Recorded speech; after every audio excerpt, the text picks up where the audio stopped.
We're live on SportsGrid. It's Pro Football Today. The opportunity to talk a little bit about the path for each of these teams to get here. Chiefs played 3 games, Niners played 2. But I think you could take this in a number of directions. We could obviously talk about what you were impressed with. We could also talk about if there was a performance that jumped out that maybe carries into this game, props-wise or edge-wise, and really whatever jumps off the page. So, Ben, take it again. Either side of the field here, what was something that stood out to you on the path to the Super Bowl? I think the Super Bowl odds when the postseason began, obviously San Francisco had that bye as the number 1 overall seed in the NFC and yet was the short favorite. Some astute handicappers out there jumped in when they saw that number at plus 175. Again, not going to name those astute handicappers, but a good look because the 49ers still had plus money with them and now minus 130 as the money line favorite for Super Bowl 58. But Kansas City, a team that has the pedigree completely. Of course, 6 consecutive AFC championship games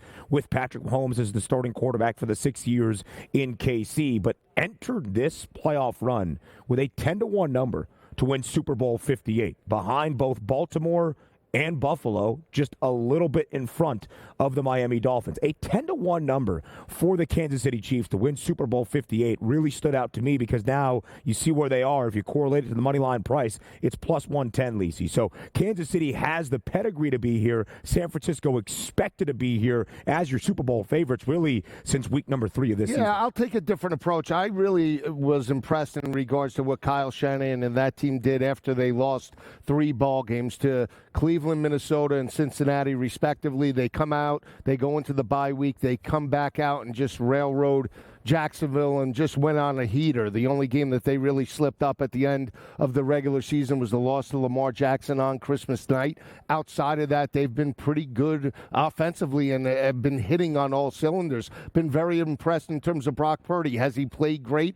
No, but he's rebounded, and he is now a battle-tested quarterback that you want heading into the Super Bowl. If he never answered the bell in terms of back-to-back come-from-behind wins against Green Bay and Detroit, respectively, you can make that assessment playing in his first Super Bowl that maybe Brock Purdy is not mentally ready, but he stepped up and has done that, and I think he's going to be in this ballgame. I think he's a huge aspect, Donnie, to this matchup today. He really is, and if you take the evolution of both football teams, throughout the season, it was always San Francisco, regardless of them going through a 3-game losing streak, that was actually going to play in the Super Bowl. It's like the odds makers never gave up on them, but from a Kansas City perspective, for me, I'm shocked they're in the Super Bowl, to be honest, because they had an easy schedule down the stretch. They didn't take advantage of it. But also the point is, when you get to the Super Bowl, you're supposed to be a great football team. We'll find out if they are. You win a championship, obviously it doesn't matter. But the path here, I'm shocked they won these 3 games. The Miami Dolphins, they get a little bit lucky, right, guys? You take a look and say, okay, well, injuries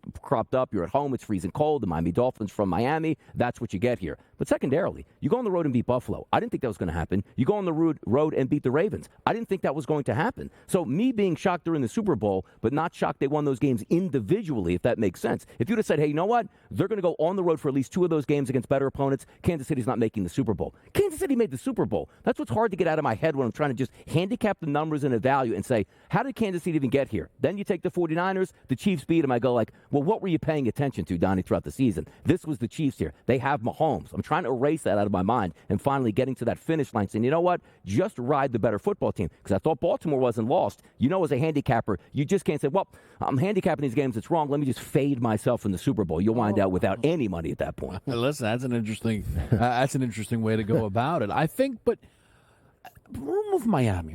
Miami's awful, all right? Enough. Their quarterback is, as long as their quarterback's Tua, they'll do nothing, okay? We'll leave that alone. But, Donnie, as we got closer to that game against Buffalo, because I know both you and I had futures on them, I felt like we were like, come on, man, I don't feel as good about this as I should, right? It was a 2.5-point spread. Correct. It's not stunning that played out that way. And the Ravens thing, now, again, you show me a picture of the final score, I go, now something's not adding up. Correct. But we watched the game. Oh, okay. They won because apparently Lamar had a contract incentive to throw the ball 40 times in a conference. I don't understand what happened there. But I understand how the game played out, and that's why I say I'm left wanting more. I would have really appreciated if we could have had, but look, Mahomes makes the throw to MVS and the game's iced, right? Because he can still obviously make the play. I wish that ball landed incomplete. and we see if the Ravens go down and score. Maybe they wouldn't have. Maybe odds would have said they wouldn't have. I think they'd have gone. But the part that just is crazy, like the Dolphins were so banged up. Yeah. Like the Chiefs, like they just have to play decent football and beat them, and they did. Yeah. Then you go to the Buffalo Bills. You sort of had that same MO. Better football team than what they saw last week. Buffalo Bills are at home. That should play into it. Windy conditions and cold, and they beat them. There was no excuse in that final game against the Baltimore Ravens. They were like healthy Ravens, as good as they could be, humming on offense, torched Houston, and then we didn't see any of that in the championship. But for me, that's why I know we're only supposed to talk about the Niners and the Chiefs. Like, the game to me is about the Ravens, not the Chiefs. No, you're right. I was just going to bring up, and talking to Donnie's point, Donnie's right in regards to when they went on the road to Buffalo, but you think through the Buffalo identity. Not the same Buffalo team that they were a few years ago when they lost in regards to the final 13 seconds. They were much more explosive with Josh Allen in regards to the passing attack. We're talking about a Buffalo offense that at that particular time, Stephon Diggs didn't score, in 7 weeks? Number one wide receiver. Who's the number one wide receiver for Baltimore? Zay Flowers? Okay, he had a good game, but Zay Flowers, you cannot compare Zay Flowers and that passing attack to Brandon Ayuk, George Kittle, and Debo Samuel when healthy. That is the difference. When I break down the game, I go, okay, if everything is equal and San Francisco does move the football and they move it through the air, right? Not many teams have been able to do that consistently, but no teams have the playmakers that San Francisco has. I mean, Debo, as it relates to the rushing attack and passing attack. Ayuk, Kittle, and McCaffrey, oh, by the way, in regards to the passing game, how does the Kansas City defense account for that? Because James Cook, in terms of the first meeting, had 80 yards receiving in terms of that matchup. They never utilized him in the passing game in the playoff game. So that is how I break it down. I think it's going to be a tough task for the Kansas City defense. I want to take a different approach, though, in terms of takeaways, right? So I bet Brock Purdy to win Super Bowl MVP before the whole thing starts, right? And at the end of the day, the goal is just have the quarterback on the team you think is going to win the Super Bowl, right? But there was a play during this run where I went, oh, come on. And it had nothing to do with anything that happened against Green Bay, and it had nothing to do with when McCaffrey scored against Detroit. It was that dang Eli Mitchell touchdown. I went, now, hold on a minute. Are you telling me every time we're inside the 5, we've removed the play action? We've removed Kyle Juszczyk, zipping out of the backfield. Is that? I mean, listen. Take it from whatever angle you want, Daddy. I love it. It's early morning, some places. Working it out. Night, others, you never working know. this out. That's it. There we go. We got Love a it. spread. When you said spread in the first segment, I was thinking first thing breakfast buffet. But the fact that potentially they are going to get inside the 5 and just consistently look to run the football, that has to do with McCaffrey. Yep. Obviously, the anytime touchdown we know is the highest price, but a number that I'm kind of, and I know I want to get Donnie's take on as well, but Ben, I'll start with you.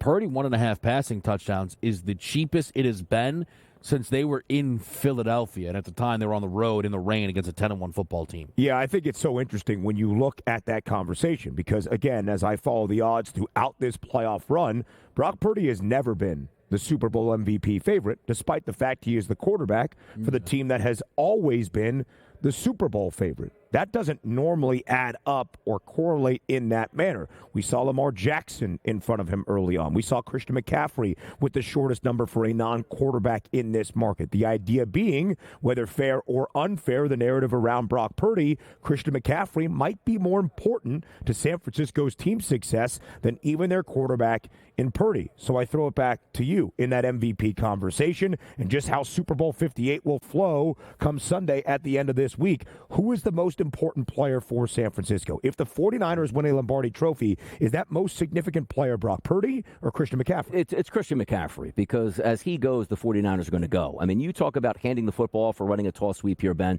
We're at 7-8 yards a clip. Brock Purdy's going to be able to do whatever he wants here. I love the fact you have 2 weeks to get Debo Samuel ready. He's healthy. But also, if we're the Purdy numbers, Kevin, as you brought up, is so interesting to me because most of the time during the regular season, what are we talking about? 49ers at least 4 touchdowns in a game. Well, that's easy. McCaffrey get his one. Debo can run a reverse. Maybe McCaffrey gets 2, and Purdy's going to throw at least 2 touchdowns. It's baffling to see this football team move it up and down the field, and then when you have that Purdy number, which I've had multiple times, at 1.5, your heart sinks. It's like, oh no, it's first and goal from the 7. Just shut the TV off because McCaffrey's going to get that touchdown within 1 or 2 carries, no doubt about it. And those would hurt, but it's again coming back to that same number and said, Donnie, what makes sense here? Do you think the 49ers can get to 28 points, which is 4 touchdowns? And if you do, you have to take that price because we saw it as high as 190, the 175s, the 160s. Now you're looking at it lower. You have to take the bait on that because who in the right mind, I don't care what Kansas City does on defense. Are we really looking at this football game as, man, I didn't see this coming where the 49ers have 10 points late in the fourth quarter? No. Give me the 1.5 touchdown passes. I'll do it again. It's just remarkable. Like they scored 34, Donnie, though, against Detroit. And it didn't get there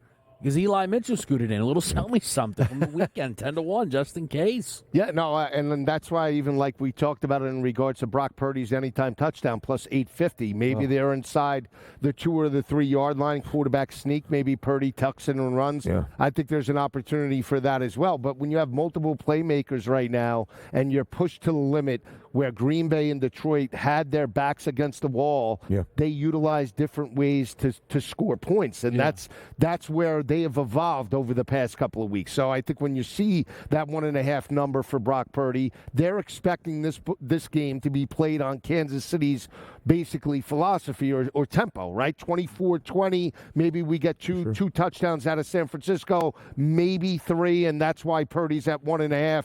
But again, I'm expecting the complete opposite. I'm expecting San Francisco to dictate the tempo. If that's the case, I'm expecting San Francisco to get into the 30s. And then all of a sudden, Donnie's bet at over 1.5 looks feasible and really good in terms of that aspect. Yeah. Well, we talk about the way these two games have changed numbers, and you can speak to this. Brock Purdy all of a sudden now booked like far more of a runner heading into this game than weeks prior. His first number against Green Bay was 4.5. For the NFC Championship game, I believe it was 6 and a hook or 8.5, but not into double digits just yet. It was 11.5 when we were in the greater New York City, New Jersey area last week. We land here. It's now 12.5. That rushing yards prop, I've already bet the over of 11.5 for the biggest and most significant games of Brock Purdy's career. You see a clear trend to take off and utilize his legs. Of course, 48 yards on the ground in the NFC title game against Detroit, even in that final drive against Green Bay, which was by far his most efficient of that divisional round win in the comfort behind victory against the Packers. That game-winning drive, 6 of 7 for 47 yards, but also 2 scrambles for 11 yards that helped the 49ers move the football down the field, keep the chains moving forward as well. Brock Purdy has shown that he can use those legs. I do also wonder, with all of the tools that San Francisco has at its disposal offensively,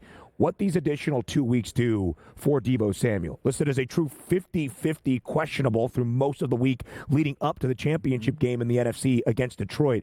If he's fully healthy, how much of a role does he take into this offense once again? Remarkable, by the way, though, that was the case, and then he proceeded to lead the game. I know certainly the Niners in receiving yards and was given a goal line carry. So if that was 8 grabs, 9 targets, the most for San Francisco in that football game. He might get 35 touches. He might just be the lead running back. If that's what 50-50 was. We'll continue to break this all down for you here on a Monday morning on Radio Row.